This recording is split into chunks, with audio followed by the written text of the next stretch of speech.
Assalamualaikum warahmatullahi wabarakatuh. Saya Mutiara Efrin Guci dengan NIM 24042205 dari Program Studi Ilmu Administrasi Negara. Pada kesempatan kali ini, saya akan menjelaskan mengenai mata kuliah Ekonomi Publik dengan judul Investasi dan Kesejahteraan Masyarakat.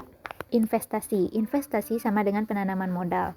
Ada bentuk investasi pada ekonomi makro seperti pengeluaran atau pembelanjaan dan membeli barang-barang bangunan atau peralatan, seperti menambahkan kemampuan produksi barang atau jasa, lalu seperti meningkatkan output yang dihasilkan sehingga tersedia bagi masyarakat. Investasi publik. Contoh pada investasi publik seperti penempatan sejumlah dana atau barang dalam jangka panjang untuk memperoleh manfaat ekonomi, sosial, atau manfaat lainnya seperti aset yang dimaksud untuk memperoleh manfaat ekonomi seperti bunga, dividen, royalti, atau manfaat sosial sehingga dapat meningkatkan kemampuan pemerintah dalam rangka pelayanan kepada masyarakat.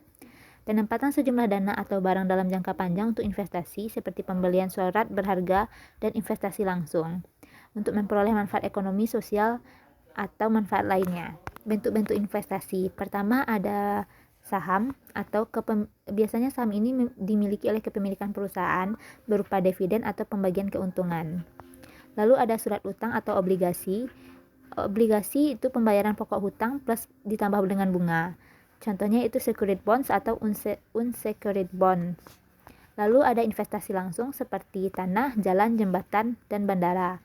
Dan ada investasi tidak langsung seperti sumber daya manusia. Jangka waktu investasi ada jangka pendek yaitu dari 3 sampai 12 bulan. Contohnya yaitu saham, deposito, SPN, ORI, dan SBI, dan contoh lainnya.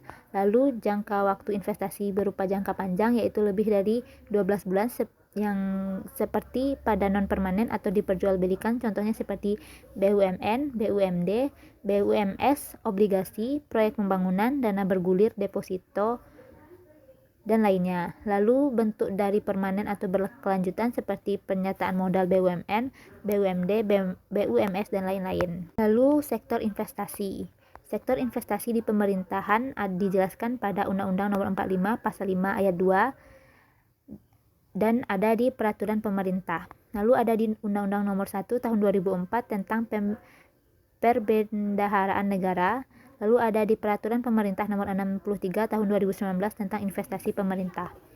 Lalu sektor investasi melalui swasta dan nasional ada di PMDN menurut Undang-Undang Nomor 25 Tahun 2007 dan PMA dinyatakan pada investment portofolio atau hanya aset finansial, obligasi saham dalam bentuk bank, asuransi, perusahaan investasi, yayasan pensiun, dan lain-lain. Lalu investment asing langsung. Lalu kalau dalam bentuk aset nyata ada pada pabrik, barang modal, tanah untuk produksi. Sumber investasi pemerintah ada pada APBN, imbal hasil, pendapatan dari layanan atau usaha, hibah, dan sumber lain yang sah. Kategorinya seperti investasi sosial, investasi untuk membangun generator pertumbuhan ekonomi, investasi untuk layanan publik, investasi untuk penciptaan return, investasi untuk menciptakan bisnis baru, dan investasi untuk menciptakan penghematan operasional. Dan contoh lain dari investasi pemerintah seperti belanja modal tanah, belanja modal peralatan dan mesin, belanja modal gedung dan bangunan, belanja modal jalan, irigasi dan jaringan, dan belanja modal fisik lainnya. Lalu pengelolaan investasi pemerintah ada pada perencanaan, lalu dilaksanakannya pelaksanaan, dan dibuatnya pelaporan atau pertanggungjawaban, serta dilakukannya pengawasan dan divestasi. Lalu aspek kelayakan investasi pemerintah ada pada aspek teknik, aspek sosial dan budaya, aspek ekonomi dan finansial, dan aspek distribusi. Lalu apa saja faktor yang mempengaruhi investasi pemerintah, yaitu ada pada tingkat inflasi. Inflasi tinggi membuat biaya proyek naik dan daya beli anggaran menurun sehingga mengurangi aktivitas investasi. Lalu faktor yang kedua ada risiko dan ketidakpastian, di mana risiko ekonomi, politik, atau sosial menambah biaya dan bisa menunda proyek. Lalu kepastian hukum dan stabilitas sangat penting agar investasi lancar. Dan faktor lainnya yaitu seperti capital rationing atau keterbatasan modal. Dana terbatas memaksa pemerintah memprioritaskan proyek yang paling mendesak dan bermanfaat, dan bisa mendorong penggunaan alternatif pembiayaan seperti obligasi atau kerjasama dengan swasta. Evaluasi investasi pemerintah. Langkah yang utama yaitu dilakukannya identifikasi kebutuhan investasi yang mungkin dilakukan. Langkah kedua yaitu tentukan semua manfaat dan biaya dari proyek yang akan dilaksanakan. Langkah ketiga yaitu tentukan manfaat dan biaya dalam rupiah. Dan langkah terakhir pilih proyek yang memiliki manfaat terbesar dan efektivitas biaya yang paling tinggi. Lalu langkah alternatif yang bisa dilakukan seperti penilaian investasi tradisional atau payback periode dan aliran kas di diskontrak atau NPF dan IRR. Pelaku investasi pemerintah menurut Peraturan Pemerintah Nomor 63 Tahun 2009. Ada dari Komite Investasi Pemerintah, seperti Kementerian Keuangan atau Bendahara Umum Negara, Kementerian Teknik, Auditor Internal Pemerintah atau BPK, dan tenaga ahli.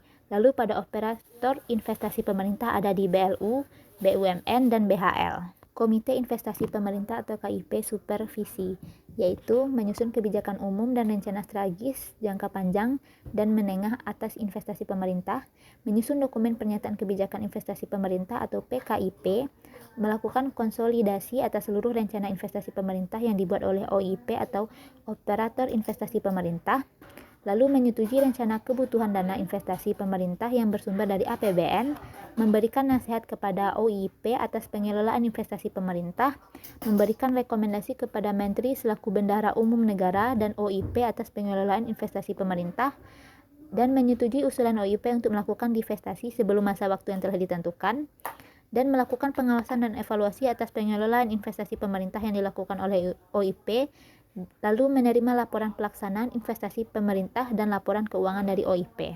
Operator investasi pemerintah yaitu menyusun rencana jangka panjang, menengah, dan tahunan atas investasi pemerintah yang menjadi bidang tugasnya, dengan mengusulkan rencana kebutuhan dana investasi pemerintah yang berasal dari APBN kepada KIP, lalu melakukan perjanjian dalam rangka pengelolaan investasi pemerintah, menempatkan dana atau aset keuangan untuk pelaksanaan investasi pemerintah, melakukan tata kelola yang baik dan pengendalian risiko atas pengelolaan investasi pemerintah, lalu melakukan tindakan yang diperlukan dalam hal terjadi sengketa atau perselisihan dalam pelaksanaan investasi pemerintah seperti melaksanakan divestasi atas investasi pemerintah. Risiko dari investasi.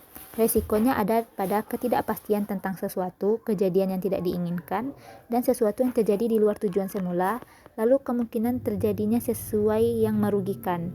Lalu risiko investasi yaitu tidak terjadi manfaat yang diharapkan dan adanya kerugian dan pemborosan. Jenis dan sifat risiko. Jenis risiko yaitu risiko yang dapat diasuransikan atau insurable risk. Insurable risk jika adanya predictable, measurable, by chance, menyeluruh di semua wilayah. Lalu risiko yang tidak dapat diasuransikan seperti unisurable risk. Risiko investasi swasta ada pada untung, balik modal, dan rugi. Dan risiko investasi publik terjadi seperti tidak ada pemenuhan kebutuhan publik dan adanya pemborosan pada keuangan negara. Manajemen risiko investasi. Cara pengelolaan risiko atau manajemen risiko adalah melakukan manajemen risiko, menghadapi risiko atau avoiding risk, lalu mengurangi risiko atau reducing risk, dan bersiap menghadapi risiko atau assuming risk through self-insurance, dan mengasuransikan risiko tersebut.